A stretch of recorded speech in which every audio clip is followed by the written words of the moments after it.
Pada video kali ini, saya akan membahas tentang peredam standar atau peredam bawaan pabrik otomotif. Nah, banyak sekali orang yang bertanya, sebenarnya peredam bawaan pabrik otomotif itu seperti apa dan berbahan dasar apa? Ini yang sering ditanyakan. Mari kita lihat, sebenarnya apa bahan dasarnya itu? Nah, peredam original bawaan pabrik otomotif atau pabrik mobil itu adalah berbahan dasar aspal yang dikenal dengan sebutan aspal sheet. Kenapa disebut aspal sheet? Karena memang bentuknya adalah berbentuk lembaran. Namun yang perlu dicatat adalah ini masih banyak sekali orang awam yang salah pengertian. Tidak semua bahan dari aspal itu boleh disebut dan dijadikan sebagai peredam mobil. Peredam yang asli pasti dan harus mempunyai data yang jelas, standarisasi yang jelas, dan bahannya itu dapat dipertanggungjawabkan sesuai dengan data dan standar yang berlaku. Mari kita lihat slide ini. Nah, ini catatan yang harus diperhatikan. Tidak semua bahan dari aspal bisa disebut dan dijadikan peredam mobil. Itu yang perlu dicatat. Dan saya masih banyak menjumpai di toko aftermarket, ya, toko audio mobil atau variasi atau bengkel mobil yang menjual bahan-bahan yang sebetulnya bukan buatan pabrik peredam. Kemudian berbahan dasar aspal memang bahannya dan dijual sebagai peredam mobil dan disebut sebagai peredam mobil. Padahal itu adalah jauh dari standarisasi dan itu sebenarnya tidak boleh dipakai di dalam kabin. Kenapa? Karena dia tidak memiliki standar yang jelas. Bahan yang tidak berstandar biasanya itu kalau terpapar panas, dia akan mengeluarkan bau. Sehingga dapat mengganggu kesehatan bagi penumpang yang ada di dalam kabin mobil. Kenapa? Karena kabin mobil itu ruangannya tertutup dan areanya sempit. Sehingga sirkulasi udara sangat terbatas pada kabin mobil tersebut. Dan juga sebenarnya bahan yang tidak memenuhi standar sebagai peredam, itu sebenarnya juga tidak ada gunanya digunakan dipasang di dalam kabin karena efektivitas jauh dari yang diharapkan. Karena peredam yang bukan buatan pabrik peredam, dia tidak bisa keras seperti original atau peredam asli bawaan dari pabrik. Nah, itu sangat berbeda sekali bahannya. Mari kita lihat seperti apa itu bahan bawaan pabrik otomotif, yaitu pabrik mobil itu sendiri. Kita lihat slide berikutnya. Nah, ini adalah salah satu contoh peredam bawaan pabrik mobil. Pada area wheelbase, kalau kita perhatikan adalah Toyota Rush atau Terios tahun 2019 yang model terbaru. Nah, dia berbahan dasar aspal. Dan itu kalau kita bongkar bagian dalam mobil, maka pada area wheelbase itu akan terlihat bahan seperti itu. Dia keras seperti batu. Kenapa dia keras? Tujuannya adalah mencegah vibrasi mobil pada saat mobil itu dipacu di kecepatan tinggi. Mari kita lihat yang berikutnya. Ini adalah salah satu contoh Toyota Rush. Kemudian kita lihat slide berikutnya. Ini adalah peredam bawaan pabrik mobil di Wuling, pada Wuling Almas. Nah, kalau kita perhatikan ini adalah area yang dipasang peredamnya itu adalah pada area tempat ban serap. Nah, itu sepotong itu yang ditunjukkan oleh tanda panah hitam itu adalah merupakan peredam bawaan pabrik Wuling Almas tadi dan juga berbahan aspal. Mari kita lihat yang berikutnya. Nah, ini adalah peredam bawaan dari Subaru XV. Itu juga berbahan aspal. Mari kita lihat lagi yang lain. Nah, ini adalah Mercy B-Class yang hatchback. Nah, itu kalau kita lihat juga berbahan dasar aspal. Nah, kemudian ini adalah peredam bawaan dari pabrik mobil Livina 2014. Itu juga berbahan dasar aspal. Nah, ini adalah Honda Freed. Kalau kita perhatikan, nah itu seperti itu peredam bawaannya. Dia keras seperti batu jika kita bongkar. Atau pernah lihat. Nah, dia akan seperti itu.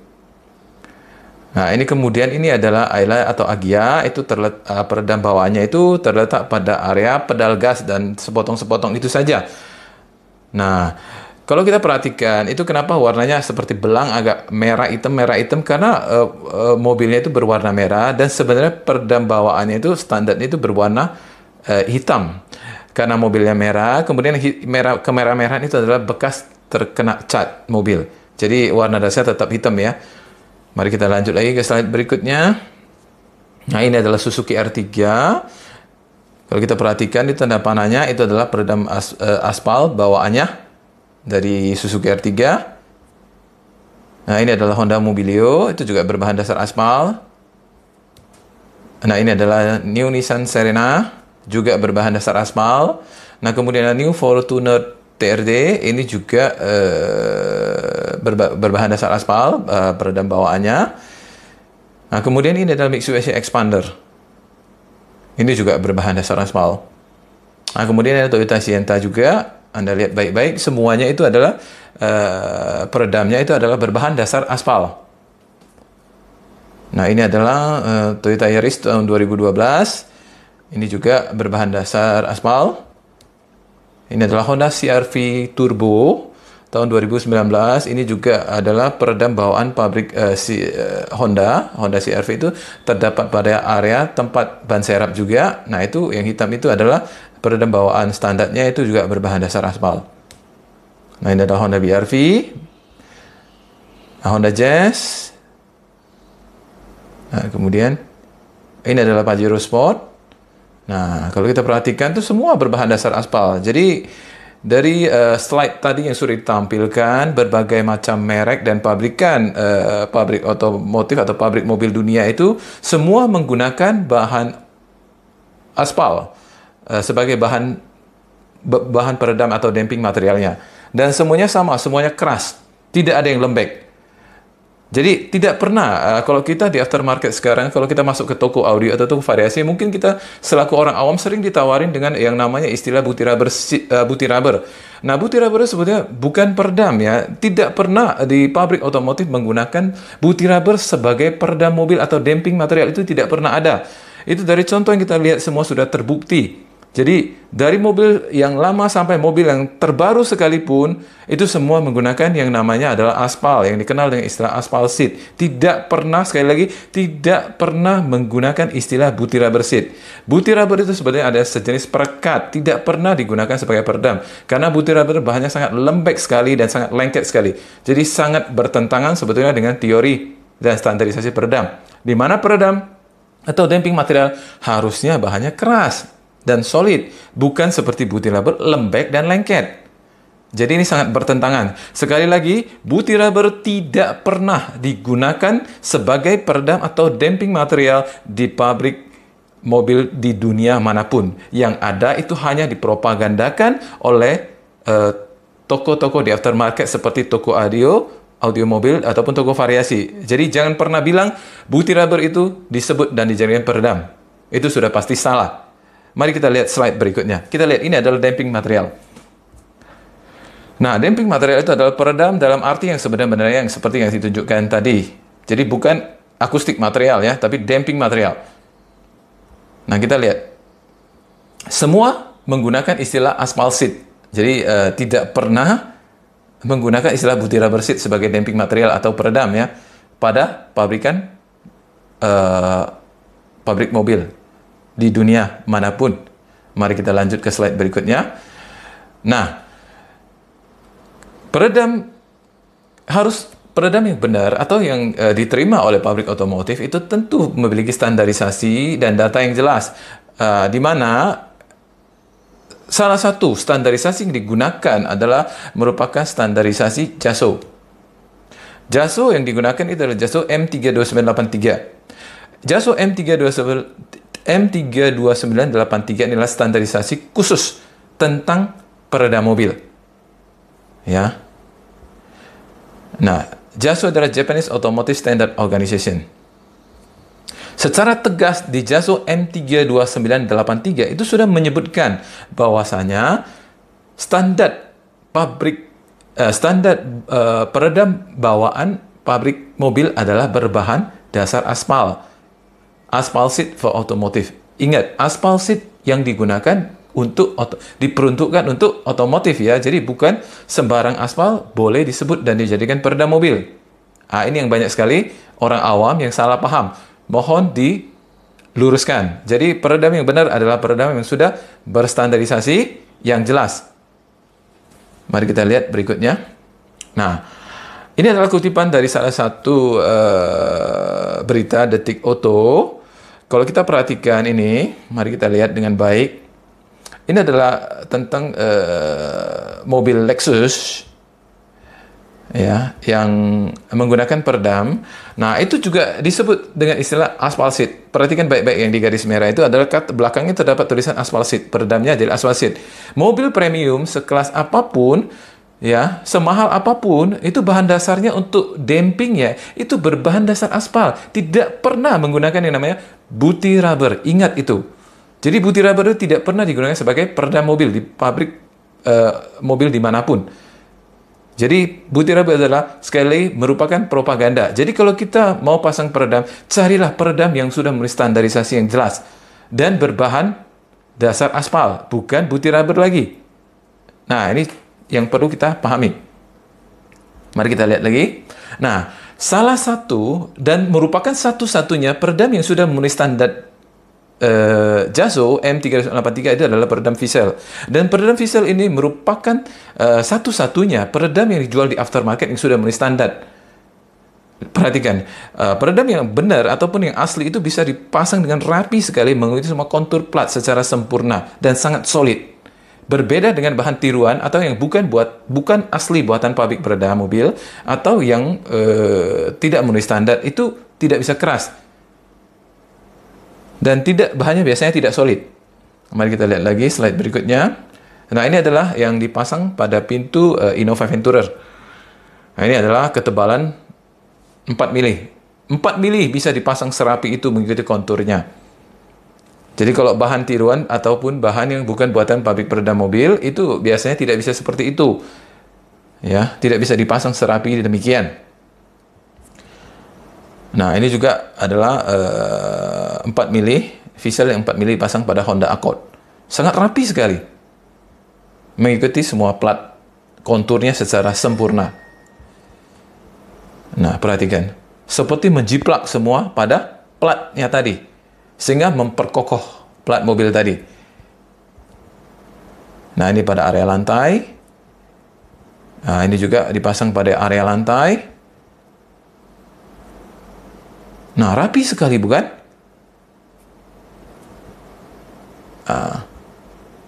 Nah, ini dipasang pada area plafon.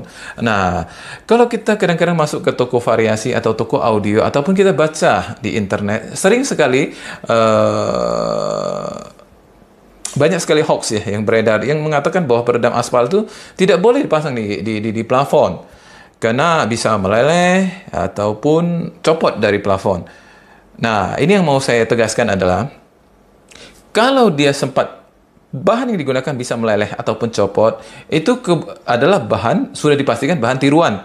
Kalau bahan tiruan biasanya dia tidak bisa tahan panas dan bisa pecah atau bahkan jatuh. Sementara Vissel adalah bahan yang sudah memenuhi standar yang digunakan oleh pabrik otomotif, pabrik bawaan yang dipakai oleh standar pabrik mobil, maka ini bergaransi seumur hidup. Sekali lagi saya tegaskan, jika Vissel itu dipasang dengan baik dan benar, maka dia akan bergaransi seumur hidup, tidak akan copot apalagi meleleh. Jadi jika ada yang mengatakan saya pernah pasang Vissel tapi copot, berarti itu bukan salah di bahan, tapi salah di tukang pasangnya. Jadi ada prosedur yang dia lewatkan, artinya tidak dipasang secara baik. Nah, inilah yang menyebabkan bahan tersebut bisa lepas. Kalau dipasang mengikuti standar prosedur pemasangan yang benar, maka Vissel itu bergaransi seumur hidup. Jadi, kalau Anda mau pasang plafon tapi takut, silakan pasang di toko Care Noise, workshop Care Noise. Kita bergaransi seumur hidup. Dipastikan tidak akan cair atau meleleh. Jadi, tidak benar kalau dikatakan peredam aspal tidak boleh pasang di plafon. Itu salah besar. Ya, kita berikan garansi seumur hidup. Jadi, jangan pernah percaya itu adalah hoax yang tidak benar. Itu adalah omongan orang-orang yang tidak ngerti pasang peredam. Jadi dia takut pasang di plafon, maka ditakut-takutin. Jangan percaya hal seperti itu. Jangankan di plafon sebenarnya. Nah, ini kita contoh-contoh di plafon dulu. Nah, kita akan memberikan garansi seumur hidup. Nah, jangankan di plafon, di kap mesin yang jauh lebih panas pun, kita berani garansi seumur hidup. Tidak akan lepas apalagi meleleh. Dengan catatan, jika dipasang dengan benar. Jadi jangan asal main tempel saja, tapi tidak area atau bagian akan dipasang itu tidak dibersihkan terlebih dahulu dari debu dan kotoran. Kemudian tidak dipanaskan dengan sempurna. Kemudian ada udara, tidak dibuang, itu juga akan berbahaya. Karena udara itu awalnya mungkin kecil. Namun ingat, udara itu kalau terkena panas terus, dia akan memuai semakin lama, semakin besar udaranya. Itu akan memberikan tekanan yang lebih, sehingga bisa peredam tadi copot. Jika kita pasang dengan rapat, tidak ada udara yang terperangkap di dalamnya, maka diberikan garansi seumur hidup tidak akan lepas atau copot. Dan di workshop Care Noise, kita memberikan garansi pemasangan untuk di kap mesin, apalagi plafon, itu semua bergaransi seumur hidup. Jadi tidak akan copot, apalagi meleleh. Mari kita lihat lagi berikutnya. Perhatikan. Jadi bisa dipasang dengan rapi sekali mengikuti kontur plat kap mesin itu secara sempurna. Seperti inilah proses pemasangan yang benar. Jadi jangan cuma asal ditempel langsung jadi, bukan seperti itu ya. Nah, ini ada salah satu perbandingan antara sebelum dan sesudah dipasang dengan visor. Kita lihat bahan yang sebelum dipasang dengan visor ini adalah seperti semacam busa ataupun foam yang dilapiskan dengan aluminium foil. Nah, kalau kita lihat ini semua adalah gelembung semua.